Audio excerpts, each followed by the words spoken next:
اعوذ باللہ من الشیطان الرجیم بسم اللہ الرحمن الرحیم وبشر الذین آمنوا وعملوا الصالحات ان لهم جنات تجری من تحتها الانہار كلما رزقوا منها من ثمرة رزقا قالوا هذا الذي رزقنا من قبل وأتوا به متشابها وَلَهُمْ فِيهَا أَزْوَاجٌ مُطَهَّرَةٌ وَهُمْ فِيهَا خَالِدُونَ إِنَّ اللَّهَ لَا يَسْتَحْيِي أَن يَضْرِبَ مَثَلًا مَا بَعُوضَةً فَمَا فَوْقَهَا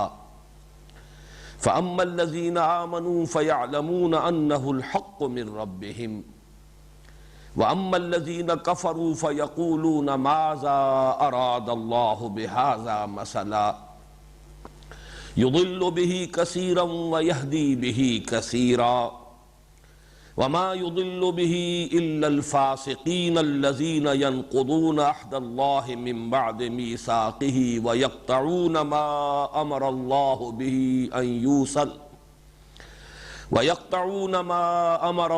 به أن يوصل ويفسدون في الأرض أولئك هم الخاسرون كيف تكفرون بالله وكنتم أمواتا فأحياكم ثم يميتكم ثم يحييكم ثم إليه ترجعون هو الذي خلق لكم ما في الأرض جميعا ثم استوى إلى السماء فسواهن 7 سماوات وهو بكل شيء عليم صدق الله العظيم رب اشرح لي صدري ويسر لي امري واحلل عقدة من لساني يفقهوا قولي اللهم ربنا الهمنا رشدنا واعذنا من شرور انفسنا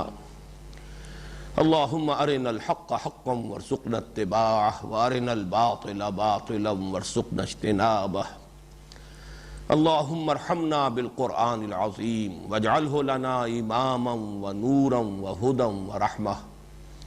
اللهم ذکرنا منہ ما نسینا وعلمنا منہ ما جہلنا وارزقنا تلاوتہ آناء اللیل وآناء النہار واجعلہ لنا حجتا یا رب العالمین آمین۔ سورہ بقرہ کے تیسرے اور چوتھے رکوع کے بارے میں تمہیدی گفتگو ہو چکی ہے، اس میں صرف ایک بات کا اضافہ کرنا چاہ رہا ہوں۔ میں نے یہ عرض کیا تھا کہ تاویل عام کے اعتبار سے ان دونوں رکوعوں کے مضامین جو 19 آیات پر مشتمل ہیں انہیں پورے مکی قرآن کا خلاصہ قرار دیا جا سکتا ہے، اور یہاں یہ خلاصہ اسی حکمت کے تحت درج کیا گیا کہ چونکہ شروع میں 6 پارے سے بھی زائد مسلسل مدنی صورتیں آ رہی ہیں، لہذا آغاز ہی میں مکی قرآن مجید کی تعلیمات کا جو لب لباب اور خلاصہ ہے وہ دے دیا جائے، تاکہ ہر قاری اور ہر طالب علم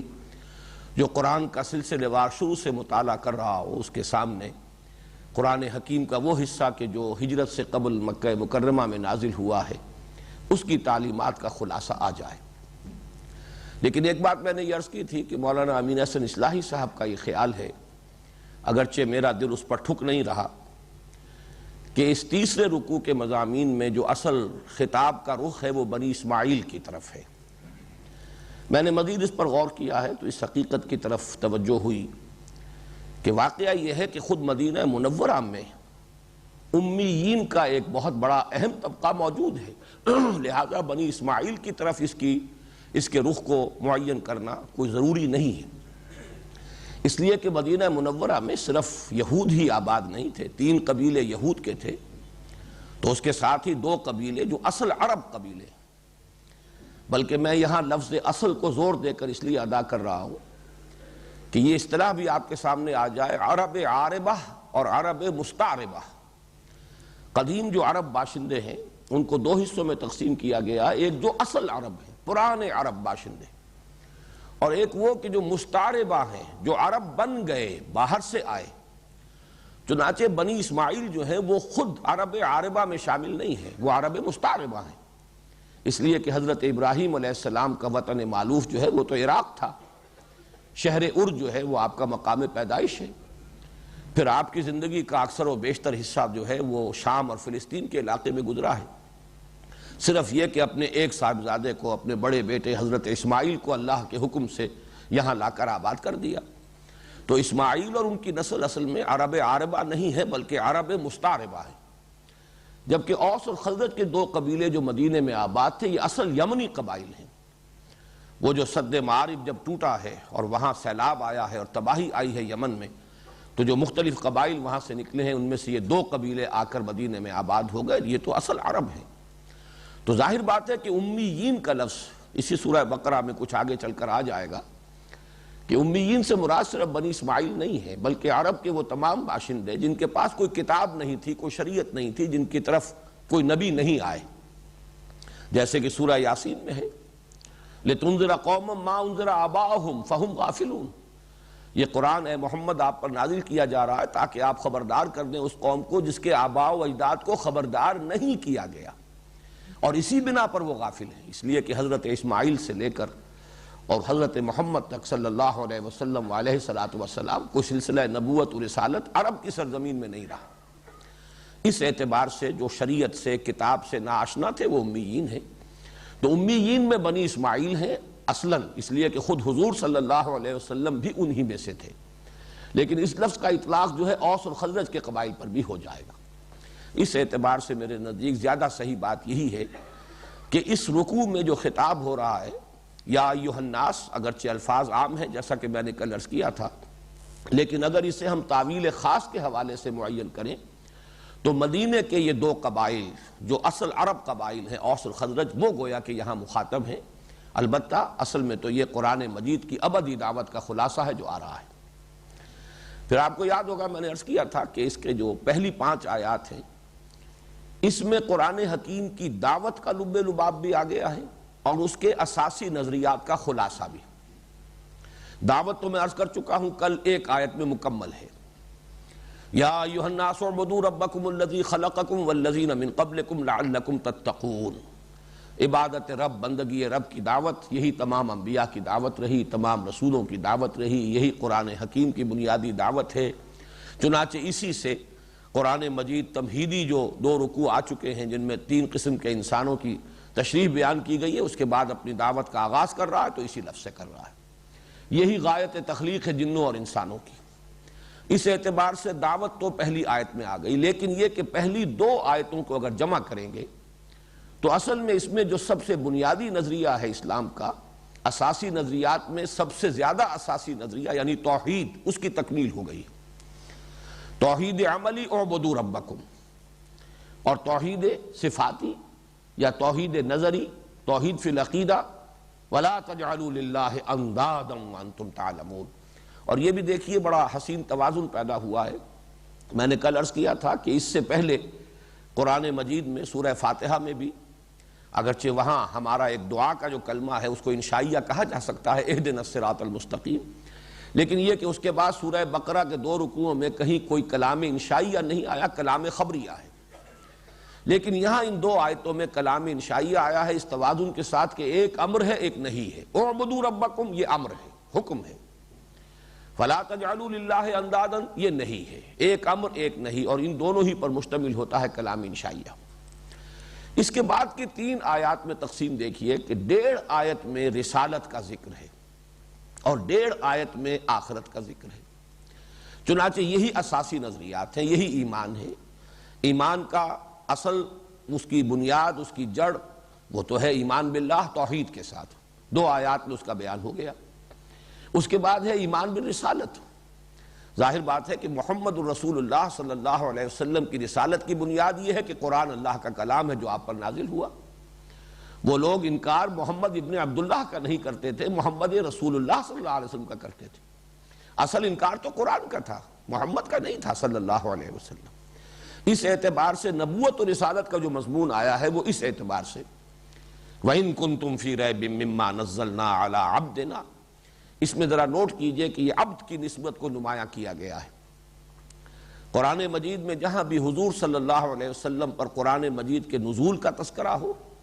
اور ظاہر بات ہے قرآن مجید کا نزول گویا کہ اللہ کی شفقت اور عنایت کا نزول ہے، جہاں بھی شفقت اور عنایت کا انداز ہوتا ہے اور جہاں بھی مقام مدح ہوتا ہے، جہاں بھی نسبت عروجی بیان کرنی مقصود ہوتی ہے،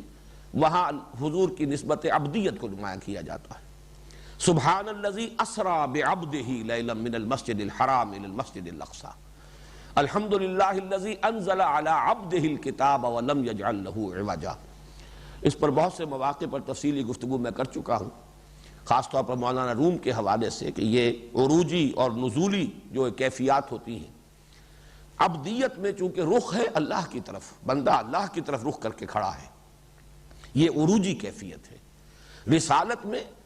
بندہ جو رسالت کا فرض منصبی ادا کرنے کے لیے جا رہا ہے، اس کا رخ جو ہے خلق کی طرف ہے،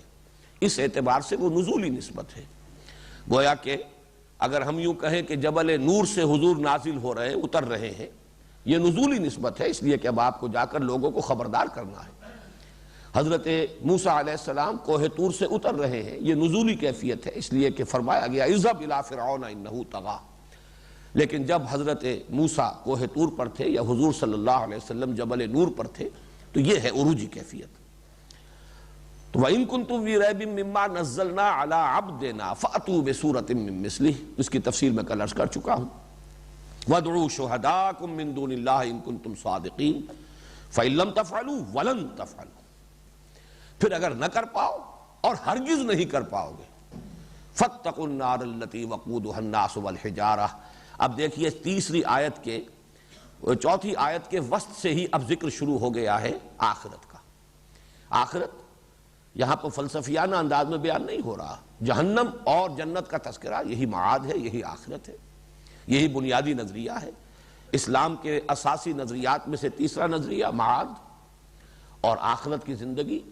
جس کی دو کیفیات ہیں، یا انہا لجنت ابدا اور لنار ابدا۔ فاتقوا النار التي وقودها الناس والحجارہ، تو بچو، ڈرو اس آگ سے جس کا ایندھن بنیں گے انسان اور پتھر۔ اعدت للکافرین، وہ تیار کی گئی ہے، پوری طرح آراستہ پیراستہ ہے، تم سے نبٹنے کے لیے تیار ہے، تمہاری پوری سزا کا اور تمہیں کیفر کردار تک پہنچانے کا پورا اہتمام اس میں کر لیا گیا ہے۔ اعداد ہے کسی شے کو کسی مقصد کے لیے پوری طرح تیار کر دینا، اس کے تمام تقاضے اس میں پورے ہو رہے ہو۔ اب اس کے بعد پانچویں آیت جو ہے اس میں اس معاد ہی کا دوسرا رخ، وَبَشِّرِ الَّذِينَ آمَنُوا وَعَمِلُوا الصَّالِحَاتِ، اور بشارت دیجئے نبی صلی اللہ علیہ وسلم ان لوگوں کو جو ایمان لائے اور نیک عمل کریں۔ یہ لفظ عمل صالح جو یہاں پر آیا ہے، اس کو اچھی طرح سمجھ لیجئے کہ اس کے تصورات ہمارے ذہنوں میں ہر ایک کے اپنے تصور کے مطابق ہے، اس کا کوئی نہ کوئی حیولہ۔ اکثر و بیشتر تو اس کا جب بھی یہ لفظ آئے گا تو صرف عبادات تک تصور محدود ہو کر رہ جائے گا۔ عمل کا لفظ فعل کے مقابلے میں آتا ہے۔ فعل کوئی بھی کام ہے جو انسان کرے، بالارادہ کرے یا غیر ارادی طور پر وہ اس سے صادر ہو جائے، ایسے ہی آرام سے ہو جائے یا مشقت طلب ہو، وہ فعل ہے۔ لیکن جو مشقت طلب کام ہو وہ در حقیقت ہے عمل، جو ارادے سے کیا جا رہا ہو، پوری توجہ کے ساتھ کیا جا رہا ہو، اہتمام کے ساتھ کیا جا رہا ہو۔ اور صالح صلاحیت کا لفظ جو ہے اس کو معلوم ہے، جس میں نشو و نما کی صلاحیت ہے۔ یعنی در حقیقت انسان کو اللہ تعالیٰ نے جو اگلے رکوع کا مضمون ہے خلافت عرضی کے لیے پیدا کیا ہے، اس کا جو مرتبہ معین کیا ہے، اس مرتبے تک پہنچنے کے لیے انسان کو جو پوٹینشلی اس کو دے دیا گیا، لیکن اس کو ریئلائز کرنا، اسے فی الواقع اس کو اچیو کرنے کے لیے اسے محنت کرنی پڑے گی۔ وہ شعر مجھے یاد آیا کہ فرشتے سے بہتر ہے انسان بننا، مگر اس میں پڑتی ہے محنت زیادہ۔ یہ محنت، یہ مشقت در حقیقت یہ عمل صالح ہے کہ جس میں صلاحیت ہو کہ انسان اس کے ذریعے سے اپنے اس اصل مقام اور مرتبے کو، خلیفۃ اللہ ہونے کا جو اس کا منصب ہے اور اس کو جو اللہ نے مقام عطا فرمایا ہے، اس کو وہ اچیو کر سکے، ریئلائز کر سکے، اس کی تحصیل کر سکے۔ اس کے لیے چڑھائی چڑھنی پڑے گی، اس کے لیے محنت کرنی پڑے گی، اس کے لیے مشقت کرنی ہوگی، اس کے لیے اپنی خواہشات پر قدغنیں لگانی ہوں گی، اس کے لیے اپنا آرام تج دینا ہوگا، اس کے لیے اپنے بہت سے مفادات جو ہیں ان کی قربانی برداشت کرنی ہوگی، اس کے لیے اپنی بہت سی محبوب چیزیں جو ہیں ان کی قربانی دینی ہوگی۔ یہ سب کچھ انسان کرے گا تو ان سب کا مجموعہ ہے عمل صالح۔ وَبَشِّرِ الَّذِينَ آمَنُوا وَعَمِلُوا الصَّالِحَاتِ، بشارت دے دیجئے ان کو جو ایمان لائیں کس پر؟ ایمان لائے اللہ کی توحید پر، ایمان لائے محمد الرسول اللہ صلی اللہ علیہ وسلم کی رسالت پر، قرآن کے منزل من اللہ کلام اللہ ہونے پر، ایمان لائے جنت پر، ایمان لائے دوزخ پر۔ مانا باس بعد الموت کو ان لہم جنات تجری من تحتہا الانہار، کہ ان کے لیے ہوں گے وہ باغات۔ جنت کے لفظ کو پہچان لیجئے، جیم نون، نون کا مادہ عربی زبان میں آتا ہے کسی چیز کو چھپ جانا یا چھپا دینا۔ جن علیہ اللیل، حضرت ابراہیم علیہ السلام کے ذکر میں آتا ہے لما جن علیہ اللیل رأى کوكبا،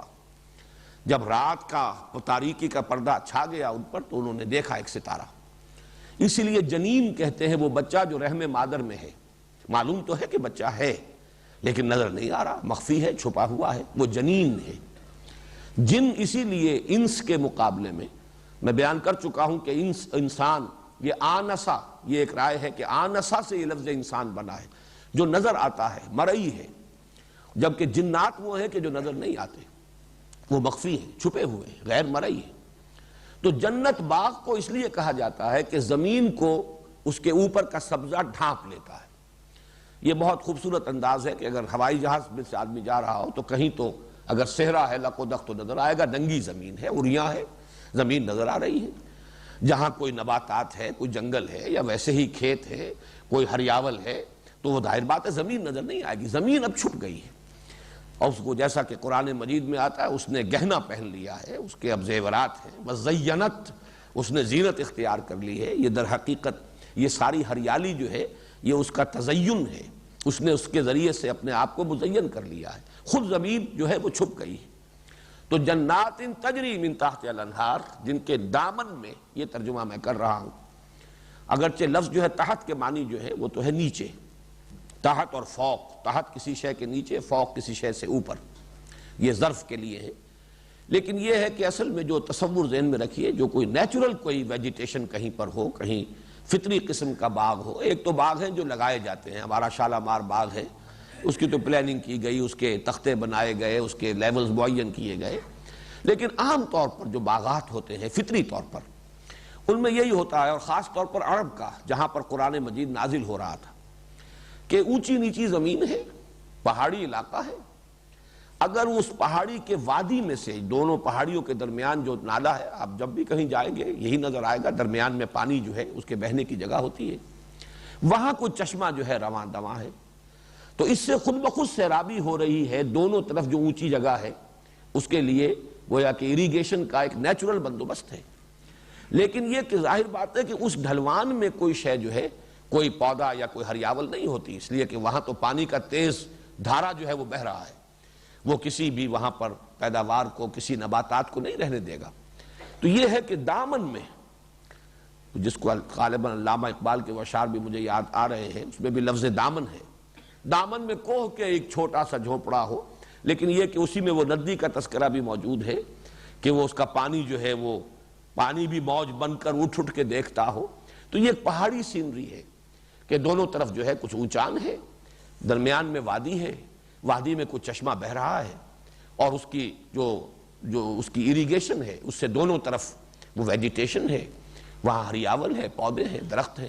تو یہ ہے اصل میں، اس لیے اس کی صحیح تعبیر ہوگی جس کے دامن میں ندیاں بہتی ہوں گی، لفظی ترجمہ یہی ہوگا جن کے نیچے نہریں بہتی ہوں گی۔ نہر کا لفظ جو ہے یہ دو معنی میں استعمال ہوتا ہے، ایک تو بہنے کے لیے یا کسی شے کو بہانے کے لیے، اسی معنی میں دریا، ندی، نالا، یہ سب انہار گویا کہ اس کے تحت آ جائیں گے۔ ویسے نہر جو ہے بطور فعل آتا ہے جھڑکنے کے لیے، وَأَمَّا السَّائِلَ فَلَا تَنْهَرْ، نہر جو ہے یہ اس معنی میں بھی خود قرآن مجید میں مستعمل ہے۔ تو فرمایا جنات تجری من تحتہا الانہار کلما رزقوا منہا من ثمرۃ رزقا، کلما، جب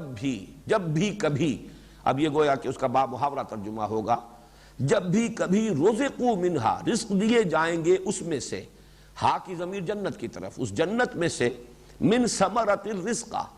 پھلوں کی صورت میں رزق۔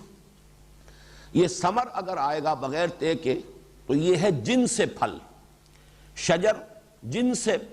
پودا یا درختوں کی جنس، لیکن یہ ہے کہ تا جو اس میں لگتی ہے یہ تائے تانیث نہیں ہے بلکہ تائے وحدت ہے، شجرہ تا جب لگ جائے گی تو اب وہ ایک درخت ہوگا. شجر کے معنی ہے بہت سے درخت. ثمر جو ہے وہ یہ ہے کہ بہت سے میوے، جنس میوے کی جنس، اور ثمرۃن یہ گویا کہ کوئی میوہ، ایک میوہ. تو کلما رزقوا منہا من ثمرۃ الرزق، جب جب بھی ان کو دیا جائے گا اس جنت کے میووں میں سے رزق، یا جنت کے میووں میں سے بطور رزق، ثمرہ جو ہے وہ گویا کہ ان کو دیا جائے گا رزق کے طور پر. یا تو یہ مفعول مطلق ہے رزقو کا، اور یا یہ کہ یہ گویا کہ تمیز ہے یا حال کے طور پر ہے رزقہ. قالوا ھذا الذی رزقنا من قبل، وہ کہیں گے یہی تو ہے، یہی وہ شے ہے جو دی گئی تھی ہمیں پہلے، جو ہمیں دیا جاتا رہا پہلے. وَأُتُوا بِهِ مُتَشَابِهًا، اور دیے جائیں گے وہ بہی ثمرہ،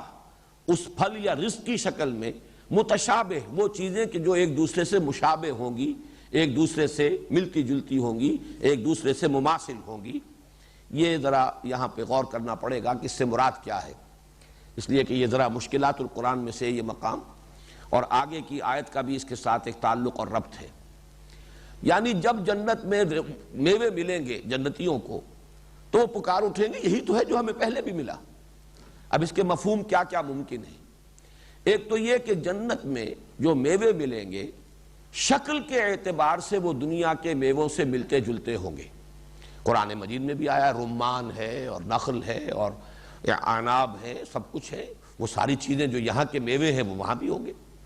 لیکن یہ ہے کہ وہ ذائقے کے اعتبار سے زمین و آسمان کا فرق ہوگا. تو وہ صرف یہ کہ شکل میں متشابہ ہوں گے، صورت میں مشابہ ہوں گے، صورت و شکل میں مماثل ہوں گے جنت کے دنیا کے میووں کے، جبکہ ان کی اصل حقیقت وہ تو جیسے کہ ایک حدیث میں آیا ہے ما لا عین رات ولا اذن سمعت وما خطر علی قلب بشر. وہ نعمتیں وہ ہیں جو نہ کسی آنکھ نے دیکھی، نہ کسی کان نے سنی، نہ کسی انسان کے قلب پر اس کا کبھی کوئی احساس اور شعور اور ادراک وارد ہوا. وہ تو بالکل ایک مختلف شے ہے. لیکن ظاہر بات ہے کہ کچھ نہ کچھ مماثلت بھی ضروری ہے. اور نمبر دو یہ کہ جب تک یہ تشبیہ اور تمثیل نہ دی جائے ان چیزوں سے جنہیں ہم پہچانتے ہو تو جنت کی نعمتوں کا تذکرہ آخر کیسے کیا جائے. وہ چیز جو ہمارے لیے ان امیجنیبل ہے، جس کا ہم کوئی تصور نہیں کر سکتے، لیکن اس کے لیے تشبیہ اور تمثیل وہ تو ظاہر بات ہے انہی چیزوں سے دینی ہوگی کہ جو ہمارے مشاہدے میں آتی ہیں. اس اعتبار سے شکلاً اور صورتاً وہ مشابہ ہوں گی ان میووں کے جو دنیا میں انسان کھاتا رہا ہے. ایک اس کا مفہوم یہ بھی ہے کہ جنت میں بھی وہ میوے انہیں جب بار بار ملیں گے تو شکلاً تو ایک سے ہوں گے لیکن ہر مرتبہ ان کی لذت اور ہوگی.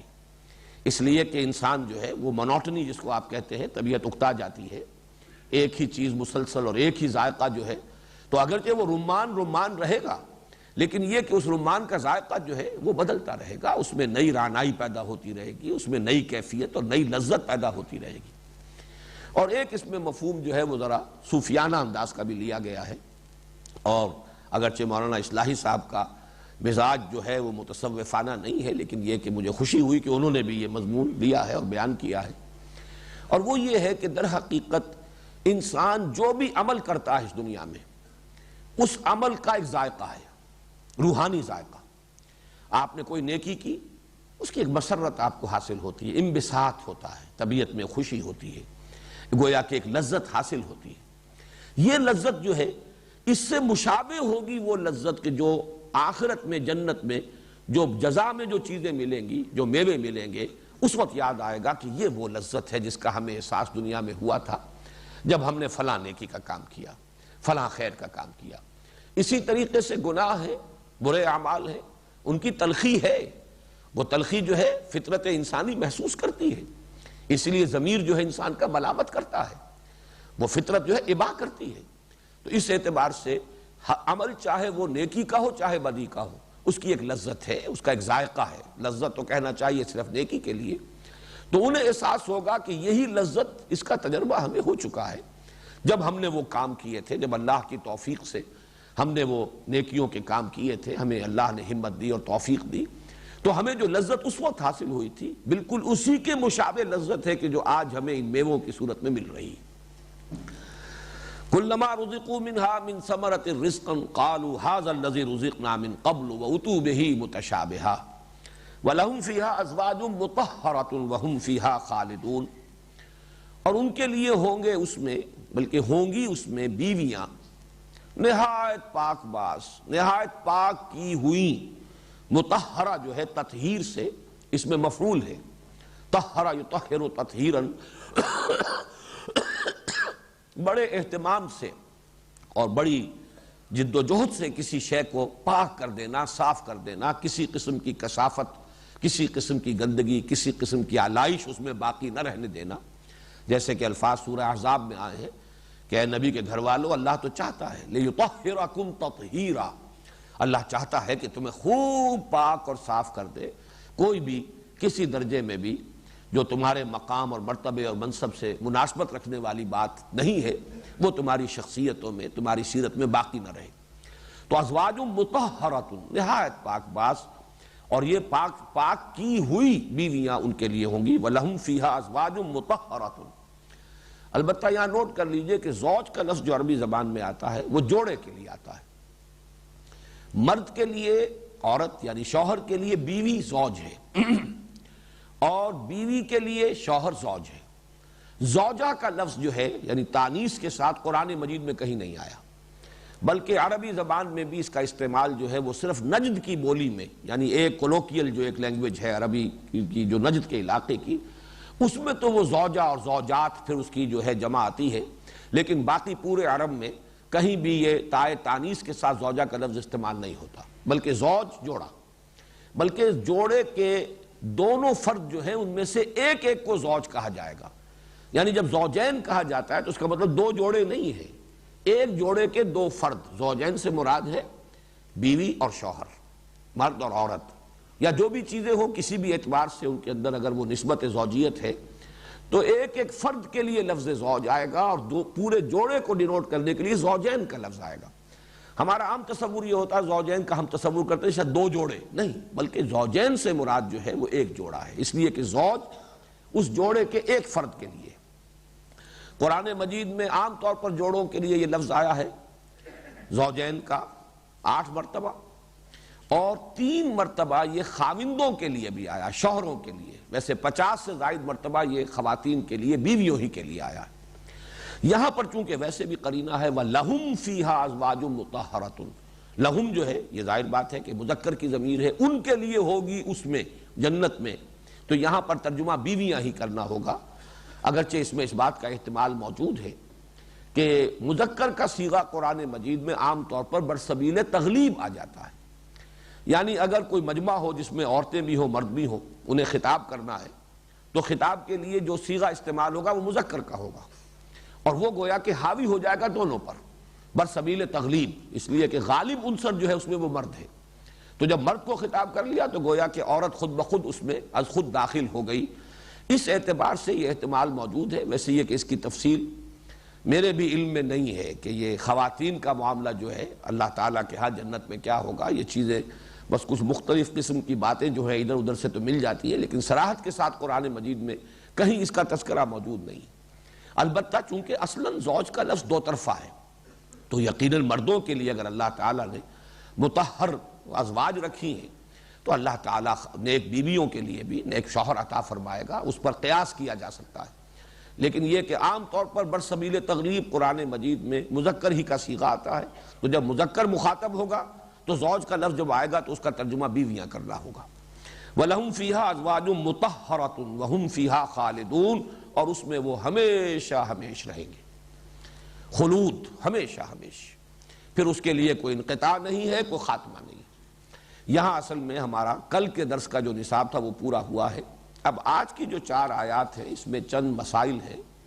اور وہ خاص مشکل ہیں، مشکلات القرآن میں سے ہے، اور یہ فلسفہ قرآن کا ایک اہم موضوع تو اس میں ایسا ہے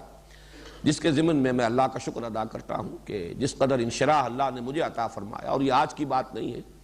سن 66 میں نے مضمون لکھا تھا حقیقت زندگی، جس میں یہ نکتہ بیان کیا تھا، اور بہت سے بڑے نامور علماء نے بھی یہ تسلیم کیا کہ یہ نکتہ جو ہے اس سے پہلے کسی کا ذہن ادھر منتقل نہیں ہوا، لیکن بات بالکل ایسی ہے جیسے سامنے کی ہو۔ تو یہ اللہ تعالیٰ کی دین ہوتی ہے، اللہ کا فضل ہوتا ہے، اللہ کا کرم ہوتا ہے، یہ بھی رزق ہے۔ اصل میں رزق جو ہے وہ صرف مادی غذا ہی پر اس لفظ کا اطلاق نہیں ہوتا، بلکہ اللہ تعالیٰ جو کوئی کسی کو علمی اور معرفت کا رزق عطا فرمائے، یہ بھی رزق ہے، روحانی رزق ہے، تو مختلف شکلیں اللہ تعالیٰ کی طرف سے عطا کی جانے والی چیزیں۔ تو میں اس ضمن میں ذرا کچھ آج سوچ رہا ہوں کہ ہمیں جلدی کرنی چاہیے، اس لیے کہ وقت تیزی کے ساتھ گزرتا ہے۔ فرمایا ان اللہ لا یستحیی ان یضرب مثلا ما بعوضۃ فما فوقها۔ اب چونکہ یہاں جنت کا تذکرہ آیا، جنت کے میووں کا تذکرہ آیا، متشابہہ کا لفظ بھی آ گیا، ملے جلے مشابہ، تشبیہ کا معاملہ، اور جیسا کہ تعارف قرآن میں عرض کر چکا ہوں، قرآن حکیم کی آیات سورہ آل عمران کے آغاز میں بیان فرمایا گیا دو طرح کی ہیں، محکمات ہن ام الکتاب و اخر متشابہات، اور دوسری قسم کی آیات وہ ہیں جو متشابہ ہیں،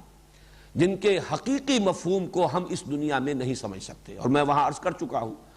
کہ آخرت سے متعلق تمام امور متشابہات میں سے ہیں۔ بس یہ یقین ہے کہ دوبارہ اٹھائے جائیں گے، زندہ ہوں گے، حساب کتاب ہوگا، لیکن اس کی کوئی تفصیلی حیت، اس کی تفصیلی صورت کیا ہوگی، وہ میدان حشر کا تفصیلی نقشہ کیا ہوگا، وزن اعمال کی کیا کیفیت ہوگی، جنت اور دوزخ کے جو حالات آئے ہیں، جو کوائف آئے ہیں، بس آمنا بہ کل من عند ربنا، جو بھی کچھ آیا ہے قرآن میں ہم اس پر ایمان رکھتے ہیں، یہ سب ہمارے رب کی طرف سے ہے، لیکن یہ کہ اس کی تعیین جو ہے تفصیل میں جا کر کرنا، یہ ہمارے لیے ممکن نہیں، یہ آیات متشابہات ہیں۔ اس اعتبار سے تذکرہ ہو رہا ہے، چونکہ پہلے چیلنج آ چکا ہے کہ اگر تمہیں شک ہے قرآن مجید کے منزل من اللہ ہونے پر، اور اگر تمہارا یہ گمان ہے واقعتاً کہ یہ محمد کا اپنا کلام ہے صلی اللہ علیہ وسلم، جو آپ نے خود موضوع کر لیا ہے، کمپوز کر لیا ہے، تو پھر لے آؤ تم بھی اس ایسی ایک مثال۔ اس چیلنج کو تو کسی نے قبول نہیں کیا، لیکن یہ کہ دائیں بائیں سے حملہ آور ہونا اور اعتراض کرنا یہ آسان ہوتا ہے، جوابی طور پر کوئی شے پیش کرنا بہت مشکل ہے، لیکن یہ ہے کہ کوئی اعتراض کر دینا، کسی جگہ پر کوئی بھی تنقید کا پہلو نکال لینا، یہ بہت آسان ہے۔ جیسے وہ مشہور بات ہے کہ ایک مصور نے اپنی تصویر جو بھی اس نے بنائی تھی، شاہکار اپنے فن کا، وہ کہیں لٹکا دیا اور کہا کہ اس پر لوگ تنقید کریں، تو اب سب بول رہے ہیں، کوئی اس اعتبار سے تنقید کر رہا ہے، کوئی اس اعتبار سے تنقید کر رہا ہے، لیکن جب اس نے کہا کہ بھائی یہ موجود ہے، یہ برش موجود ہے، وہ قلم موجود ہے، اسے درست کر دو، اب کسی نے ہاتھ نہیں لگایا، اس لیے کہ یہ جو ہے اس کا متبادل پروڈیوس کرنا یہ تو آسان کام نہیں۔ اسی اعتبار سے ایک اعتراض معلوم ہوتا یہ تھا کہ قرآن مجید میں بڑی حقیر چیزوں کی مثالیں دی گئی، مچھر کی مثال، مکڑی کی مثال، سورہ عنکبوت جو ہے وہ عنکبوت کے معنی مکڑی ہے، کبیت العنکبوت، مکڑی کا جالا، ان اوہن البیوت لبیت العنکبوت، تمام گھروں میں سب سے کمزور گھر جو ہے وہ تو مکڑی کا جالا ہے۔ یا جیسے مکھی کی مثال دی گئی، ضرب مثل فاستمعوا لہ، اے لوگوں ایک مثال بیان کی جا رہی ہے، توجہ سے سنو، یہ جو تمہیں پوج رہے ہو یہ تو کسی ایک مکھی کے پیدا کرنے پر بھی قادر نہیں، ذباب کو بھی پیدا نہیں کر سکتے تمہارے یہ بت اور تمہارے یہ معبود جو ہے، بلکہ مکھی ان سے کوئی چیز چھین کر لے جائے تو واپس لینے کی ہمت نہیں رکھتے۔ اب یہ ساری تمثیلیں جو ہے اصل میں تو اس اعتبار سے ہوتی ہیں کہ جو مضمون بیان کرنا مقصود ہے اس کے ساتھ مطابقت ہو، جس حقیقت کو ذہن کے قریب لانا ہے اس کو ذہن کے سامنے لانے میں وہ تشبیہ اور تمثیل جو ہے مؤثر ہو، مفید ہو، اور پورا ایک نقشہ جو ہے ذہن کے سامنے آ جائے۔ اصل مطلوب تو یہ ہے، اس میں یہ نہیں دیکھا جائے گا کہ شے کون سی جو ہے تشبیہ کے لیے، یعنی مشبہ بہی جو ہے یا ممثل بہی جس سے تمثیل دی جا رہی ہے یا جس سے تشبیہ دی جا رہی ہے وہ کیا ہے، وہ تو جیسی جس چیز کو بیان کرنا ہے ویسی تمثیل آئے گی۔